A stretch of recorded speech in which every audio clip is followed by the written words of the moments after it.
Down in the Den, so go tell a friend. The best podcast on earth's about to begin.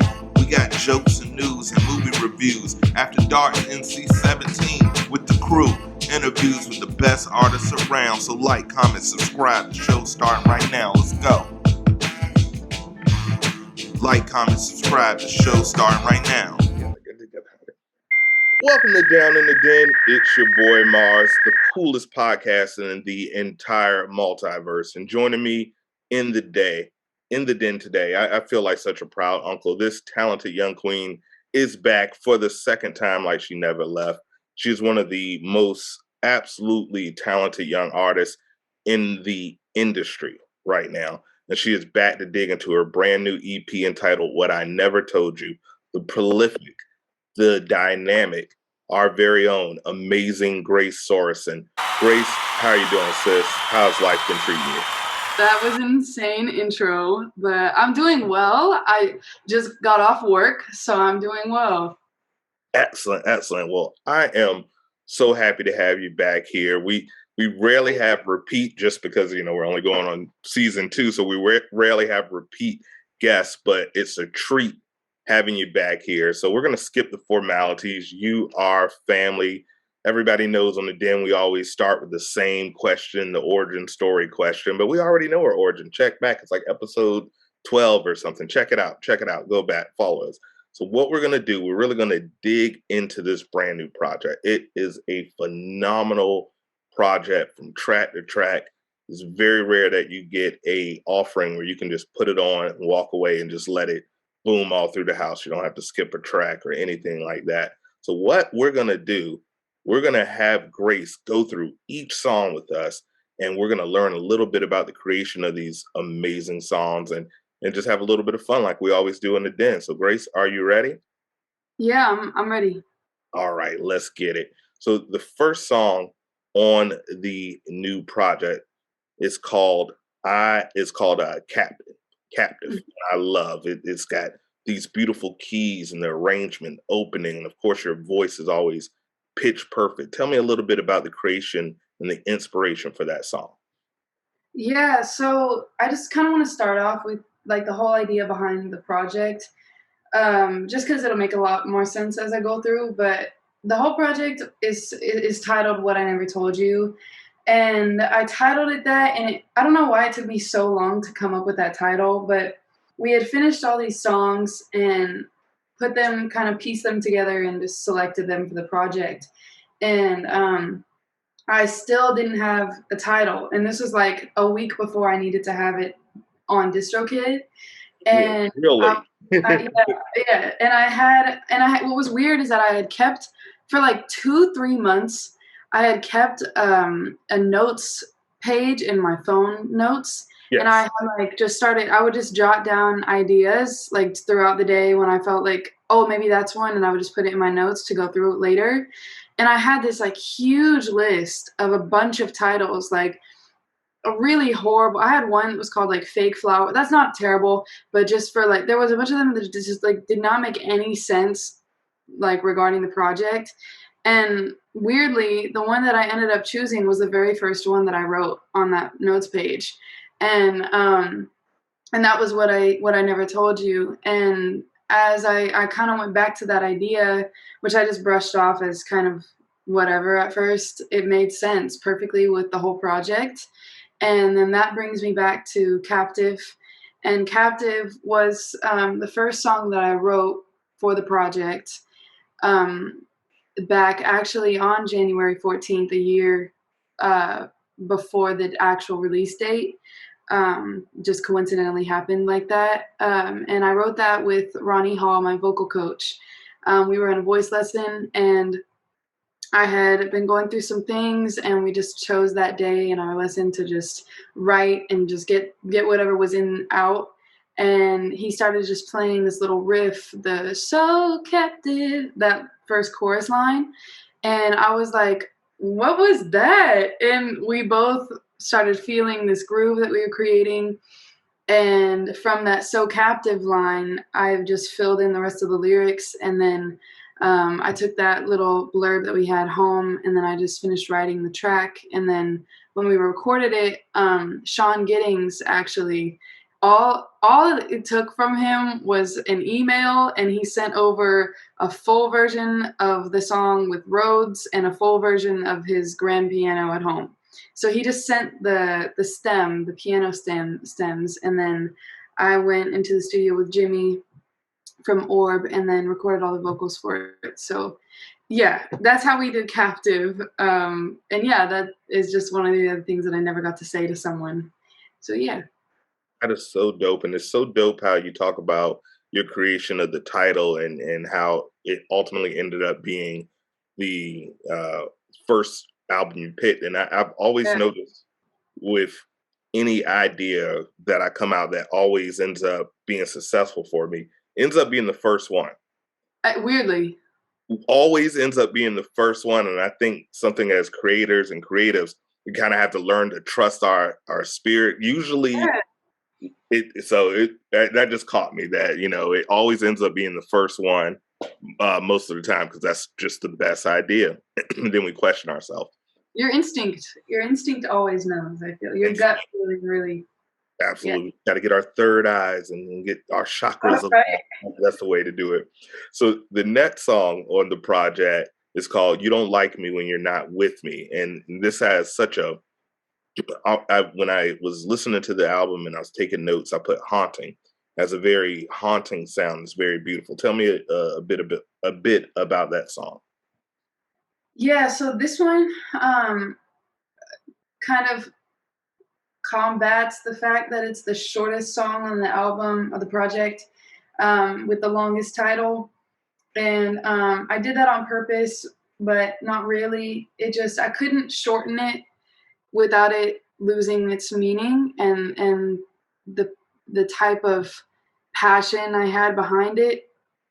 That line, "You don't like me when you're not with me," is a lot more. That's exactly what I mean with the whole song, and that's honestly the only line that if you hear any line in the song, that's probably the only one that I wanted this person to hear. And so with this track, I was just in the studio with Andrew Schindler, who worked on pretty much every song on the album, or I keep calling it an album, on the EP, and he just started creating this little vibe on the keyboard. And then I just went and stepped into the booth and just started getting into my zone and really like zoning in on what I wanted to say to this person. And that's kind of what I did throughout the whole project. I would just like think of the situation and just say what I wish that I could say to their faces, but I can't, or I didn't have the balls to. And so that was kind of the song that I freestyled into versus writing methodically first. And that one, I just started freestyling a lot of the melodies. So the song was really a melody at first. And then I had this like poem in my phone that I just fit into that melody that I was creating. And it just happened to kind of flow really well. And so then we just tracked the vocals, and that was it. The song is pretty minimal production wise. But Andrew, of course, did his thing. And yeah, I like that it's short, and the biggest complaint that I've gotten so far is that it's too short. But there's nothing else that I could have said in there. You know, it kind of got my point across, and I literally couldn't think of more lyrics to put to it without it being redundant. So I just let it be what it needed to be, in my opinion. And yeah, that's You Don't Like Me When You're Not With Me. Definitely did that, and I like that. I don't like when people think, okay, I have to have a hook, 2/16s. Just let the Yeah. art be what the art is, and if it's a 1-minute song but it's a masterpiece, then I'll take a minute of a masterpiece and 4 minutes of Yeah. killing. You know what I Yes. mean? Yes, and honestly, one of my inspirations for that was weirdly, so many of my favorite songs off of projects are the shortest ones, or like the ones that they call interludes. Right. Interludes are the ones that I listen to first on an album. I know you're supposed to listen through the whole album when it comes out, but I just have like, I don't know, the interludes I know are going to be good because it's like they thought that this little piece of sound was like stunning enough to put on a whole project. So I always listen to them first. And there's a voice. It's called Voice Memo. With a number maybe on the Nail project, and it's just them singing "Say Yes" by Floetry a cappella in a studio, and it's just a bunch of beautiful voices. And so that was kind of my inspiration for this. I just wanted it to be this like just kind of I'm just saying what I mean to say, and that's it. And then I'm just gonna let it go on, and so you don't really have to pay attention to it, but if you do, you're gonna understand why I put it in there. You know what I mean? So yeah. No, I loved it, and you're Thank absolutely you. right. And you mentioned there, you know, some people say, "Oh, you shouldn't listen to it." It's like the Reese's cup. There's no wrong way to eat a Reese. There's no wrong way to consume music. One of Yeah, the first right. albums that I remember with just incredible interludes that were almost separate songs was Justin Timberlake, Future Set's "Love Sound," and him and Timberland worked on that entire album, and each song had a separate interlude that was went right into it. That was almost Oh, that's cool. it was amazing. And like as I've started to kind of get my creative juices flowing and start making music again, I've kind of noticed being influenced by just free range. A song may go here and there and switch. Who cares? Just, you know, create. You're along for the ride, you Yeah, just know? go along with the ride. I'm not creative. I'm Journey for a reason. just a vessel, just a vessel. Now, Yeah. the third song on the album, which was your first single off of it, "This Isn't Love," which is I still listen to the song. That particular song's been out for a while now, and I still listen to it at least a couple of times a week Thank because you. it's just fun. It's just fun, and it's the kind of music I want to hear. I put in my notes skating rink music because it makes me feel like I'm Yeah. 18 and at the skating rink busting my ass because I have no coordination, but still being out there. What went into that song? It's super fun. It's super young and just it feels good. Yeah, I appreciate you saying that. This is actually the song on the project that I don't it's not that I don't like it, it's just not really as impactful to me personally. However, I do know that it is like a nice general bop, and you know you can listen to it when you're driving in the car and like in the background of things. But honestly, like I did not like this song originally, but I was like, someone will, and I don't only make music for me, so I'm gonna put it out, and whoever needs to hear it will hear it, and they'll like it. And so I just put it out there, but I definitely think that you know it could have it needed some more. I don't know. It just wasn't my favorite. But this one, I originally wrote kind of sad. I wrote it. I just wrote the beginning verse and pre, and I like posted it on TikTok, and people were like responding well to it. So I decided, okay, well I'll go ahead and finish it. And then I took it into the studio with Andrew, and he had his buddy come in, Billy Blunt, and who's an incredible guitarist that I met that day. And Billy just started taking the song to a whole different galaxy, and it turned into this like fun bop. And I was like, actually, I really like that. I like that it's a positive feeling, and it has, you know, kind of more of an easy listening to it, and it kind of boosts the mood. So I like that about it, and I know that I needed a song like that to kind of go along with all my other moodier stuff. Um, but yeah, so it turned into this fun bop, and that one is really just my anthem for things that you shouldn't accept and ways that you shouldn't accept being treated, and realizing that you deserve more, and realizing that this isn't love. And although someone might be trying to convince you that it is, that in your heart you know what you deserve. And yeah, so I'm glad that it turned into more of a positive anthem.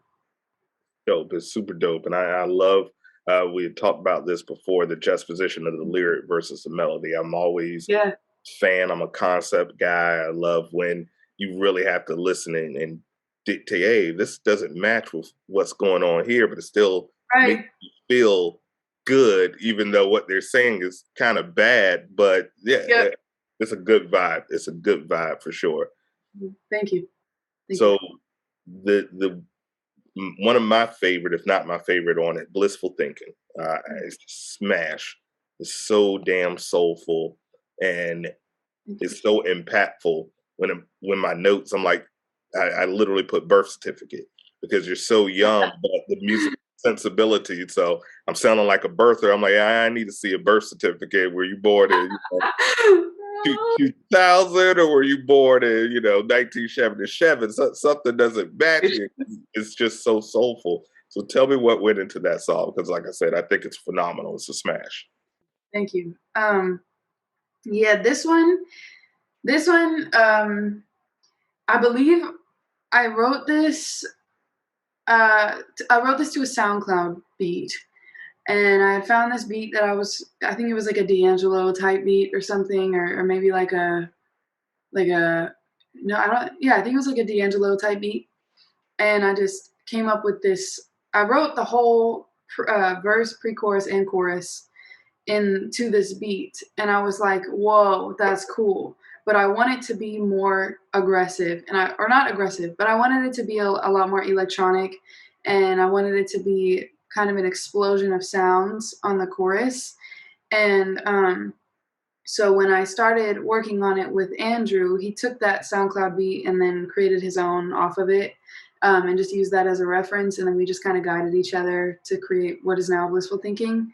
But that whole process was so cool to see come together. It just kind of fell perfectly into position. And while we were working on it, Sam Houston of Black Odyssey came in and heard us working on the track, and I forget how it happened, but he ended up providing his exceptional skills on also producing the record. And so he came in and threw in some shakers and then a little triangle that you hear in the chorus, and also some vocals as well.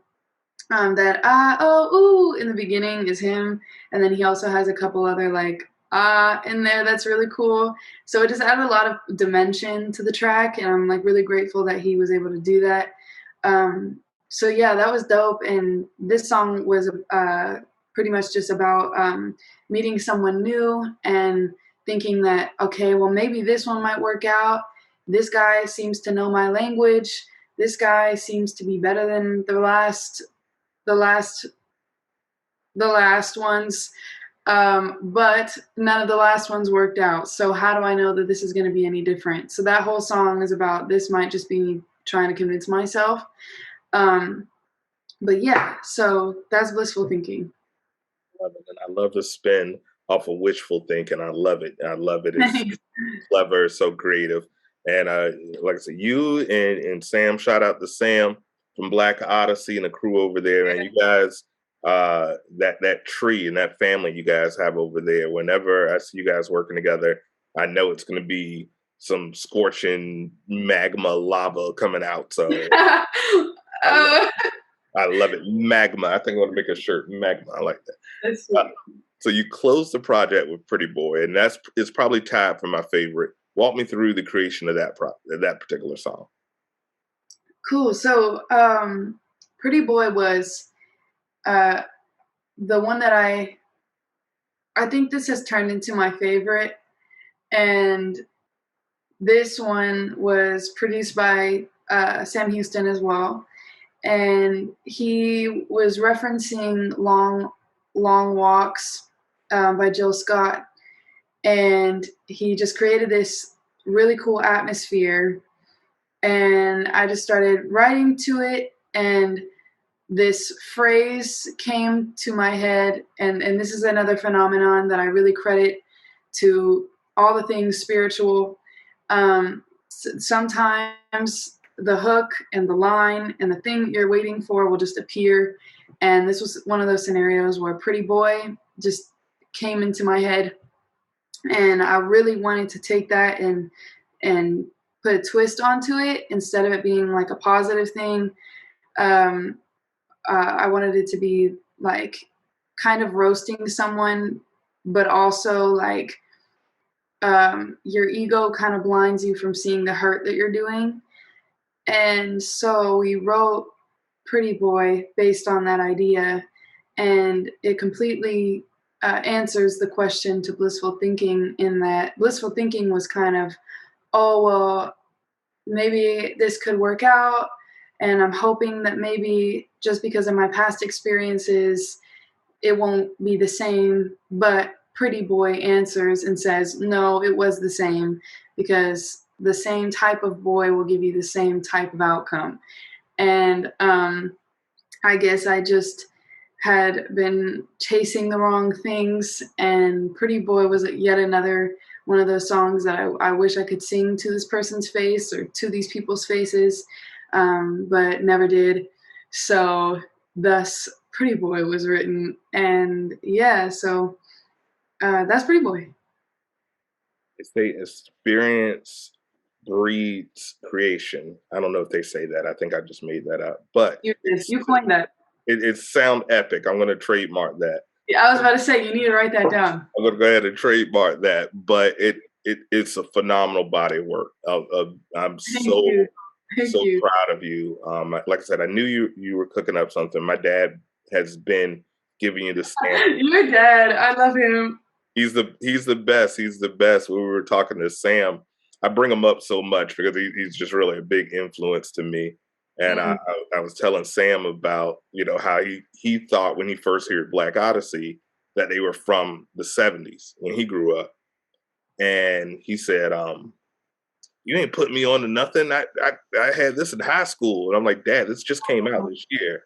He was like, oh, Sam posted that. Yeah, that was my dad. That was my dad. Yes, I didn't know that was your dad. That was my dad. And then I showed him. I had to pull it up on Tidal and say, "See the year, the crate, it's 2021." Wow. So he was like, "Get the hell out of here!" And I was like, "This guy's young." And he's, "Get the hell out of here!" So yeah, that was my dad. So when I said, Grace have a new EP coming out, he's like, I already preserved it. I was like, reserved, but it's fine, Dad. And, he loved it. He was like, tell her I said it's dope and masterful. I was like, I will pass that message along. Thank you. No, but agreed on Black Odyssey's Black Vintage. That's a timeless record for sure. So I see where he gets that from. Absolutely. Yeah. But yeah, I wanted to just shout out also Jimmy from Orb. He did all of the engineering on all of the tracks. A lot of the vocals were not recorded with the original producers. They were re-recorded with Jimmy, and working with him was incredible. He's one of the most easy people to work with, just making you feel safe and comfortable, doing things as many times as you need. And yeah, so I just wanted to give him a huge shout out, as well as Victor Gaspar. He mixed all of the songs on the project. My go-to man. I love him to death. A huge mentor to me as well. He was actually the engineer for my very first track at Orb, which was Velvet Noise. So huge credits to him. He's a wonderful guy. And also Kevin Butler for mastering all of the songs. And then Orb Studios, of course, that was where every song was recorded. And Matt Nevesky as well. He's the best. He's like my kind of manager, owner of Orb as well. So I just wanted to give all those people a shout out because they were played a huge role in the creation of the project as well. Orb and the whole crew and the whole team, you guys did your own thing on this project, and a good engineer and a good mixer and a good getting those vocals crisp. It's so important. I get submitted music all the time, and people are like, hey man, I want to be on the show. And it starts to get overwhelming because we have a small team here. And I'll give them feedback and I'm like, hey, get this mix, bro. Get this you have something going. Get you a good engineer and crank that thing up. So yeah, very important. So you are already a D.E.N mate. You're already stamped. Your pass is good for life. You don't have to go through any type of initiation. Membership. Absolutely. Your membership is solid. But we always play a game. I know every time I say that, people think I'm Jigsaw, but no, I'm not crazy. So this game is called If You Don't Know, Now You Know. We have some questions that are random, some fun, some inspirational, to really just get into the mind of the amazing Grace Sorensen, so the friends of the D.E.N, the D.E.N mates, and your fans can really just kind of get to know you. So are you ready? Yeah. All right. So if you don't know, now you know. Baby, baby. Question one. And this one is very hallmarky, but what do you find beautiful? Um, uh, Being surrounded by creativity, people that love what they do, people that are in their element. I love going to dance events because of that. It's just a huge collection of just people that are all exploding with creativity and passion, as well as just being around as many people as I can that are creative minded. Um, I think sunsets are really beautiful. If you know me, you know that I post like way too many videos of me listening to weird songs while watching the sun go down. I just love it. The sun is a beautiful thing, and it's inevitable, and it will always be there for you. And I love it. It's like my best friend. But yeah, those are things that I think are beautiful. I also think my mom is beautiful. Yeah. I was gonna start adding people to the list, but then some people would get mad if I like left them out, you know. So I'm gonna Our leave it at mom. mom is always safe. You can always get away. Dads, we Exactly. always get No the one else is gonna get mad if I just say mom. yeah, no, you say you shout out mom to get it. Who's gonna beat mom? Nobody. Right. Everybody knows that. Yeah. That's awesome. That is a beautiful answer. I love to be in same thing, surrounded by create. Not so much the sun. I'm a bit of a vampire, but the creativity. Oh, I get you. Yeah, I love the creativity. It kind of just fuels you. So this is a fill in the blanks question. Strangers would describe me as blank, but only I know that I am blank. Um, I almost want to like call my sister and see what like people would call what they would assume. I don't know. I feel like people think that I'm. Uh, some people at first glance might think that I like am popular or like really outgoing all the time, but I definitely like my alone time. I love being alone. It's just a place where I can, all of these songs started being written alone. Um, it's just a place where I can help myself to grow and help myself to figure out what things are going on in my head and how to grow from them and kind of diagnose things that are happening in my life. So yeah, I'd say I really like having my alone time. Even Superman has a fortress of solitude. So I tell people you Right. need to be able to be happy alone with yourself. Because at the end of Yeah. the day, if you can't be happy with yourself, you're going to have some issues with everybody else. So Exactly. that is key. So this one is a kind of a fun question. A kind of what would you do if you were stranded on an island with one album that you would have to listen to for the remainder of that time on the island? What album would you pick? See, this is like a terrible question. Not on your part, but it's making me There's freak so out. much good music, though. There's It's a so tough much good music. And how am I supposed to know what I'm gonna want to listen to that day that I get stranded, or for the rest of my life? You know what I mean? Gonna need something with some variety. Right. I'm not gonna lie. Okay, there's a song. The song "On It" by Jasmine Sullivan and Ari Lennox is a song that every time it comes on, I am a slave to it. I cannot turn it off. I can't switch it.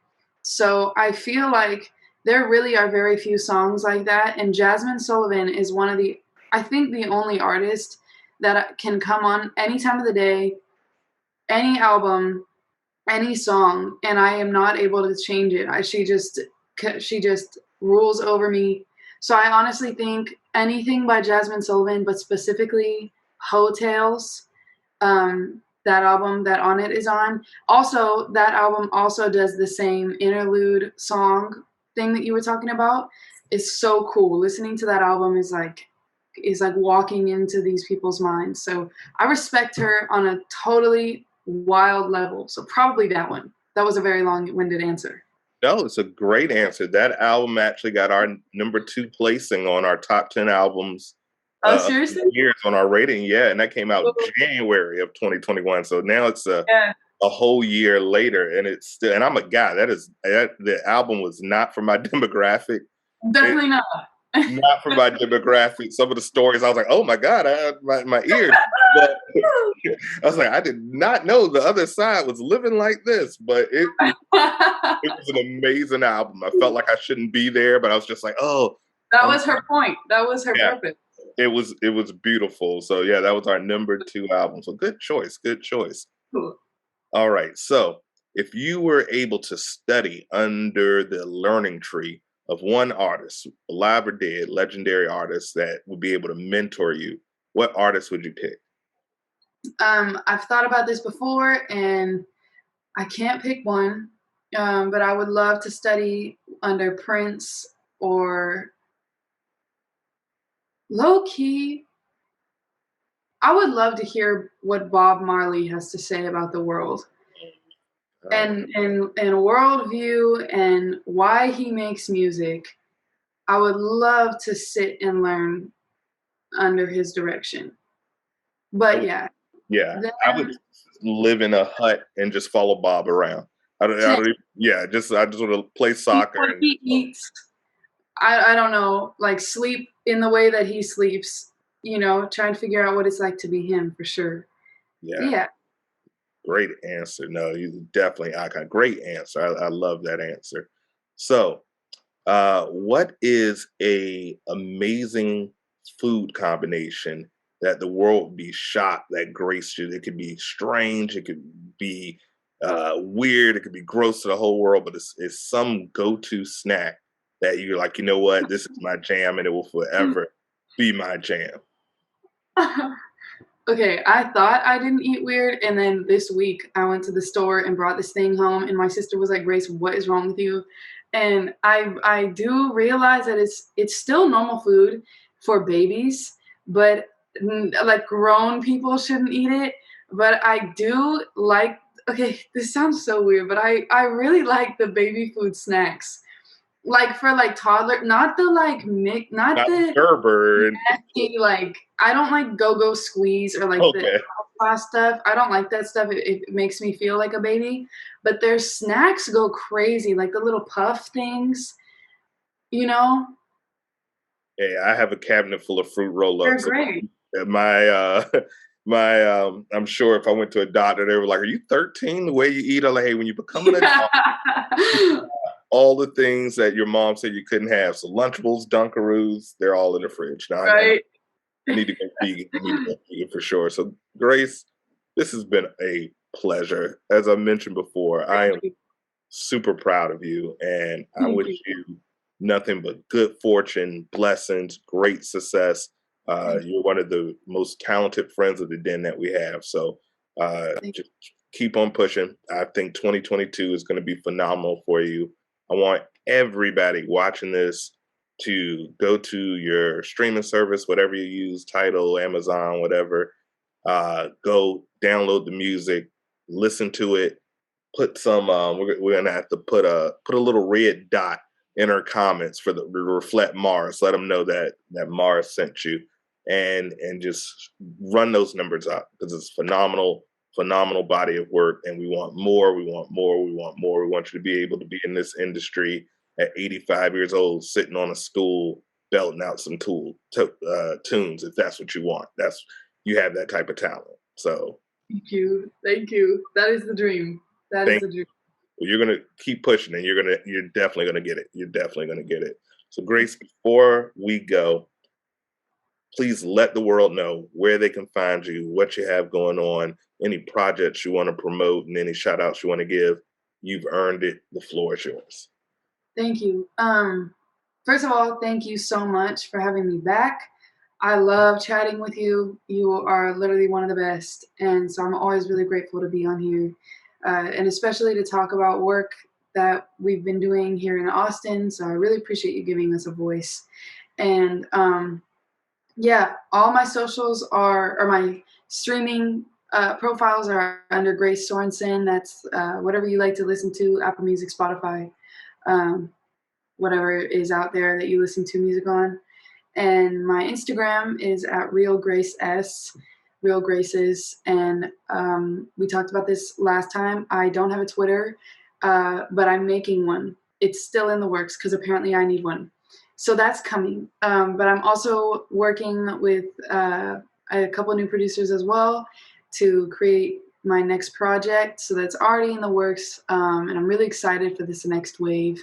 As well as doing a music video coming soon for Pretty Boy. And yeah, so that's what I've been working on for now. And thank you guys again for whoever like listens to my music. That's really cool. And thank you for having me again. You are more than welcome. You earned it. You're phenomenal. I've coined it before, the amazing Grace Sorensen. Super amazing. She's super dope. Guys, thank you guys for tuning in. Please check out the music. It's phenomenal. I've never steered you wrong. I'm batting like 1,000. You can trust me. Look at the beard. You can trust me. So make sure you stream the music, run those numbers up, support Grace. The video's coming soon. She's got more heat coming for us. So get your ears ready for that magma that's coming. And as always, thank you guys for tuning in. Like, comment, subscribe. If you're listening on the audio podcast, like it up, follow it up. Follow Grace on social media. Tell her Mars sent you and that you love the music. She is one of the kindest, and she will literally say thank you. So please check her out and support these young, talented artists. Shout out to the entire Austin music scene. I feel like you guys are a home away from home. You guys are all phenomenal. I'll be coming to Austin in the summer to film our new show. So I hope to see all you guys out there. Yes. I've got a new show coming out. We haven't titled it yet, but we're going to be going out to these towns, these hotbeds of artists, hanging out with them, eating. Yeah, something like that. Hey, that's not a bad idea. It's gonna be magma. It's gonna be a magma hot show. So haven't got the title yet. Yeah, it sounds good. Sounds good with the merch. So hopefully we'll get to see you guys out there. I've already talked to Sam. He's told me about the food truck coming. So he's going to be out there, and I'll see the whole crew hopefully. And I see you guys in your element, just rocking it out. So I wish everybody a very happy 2022 so far. It's been a great new year so far, besides all like our legends going. But as always, thank you guys for watching. It's your boy Mars. That's Grace. I always put the wrong way. That's Grace. And as always, peace, love, unity, respect.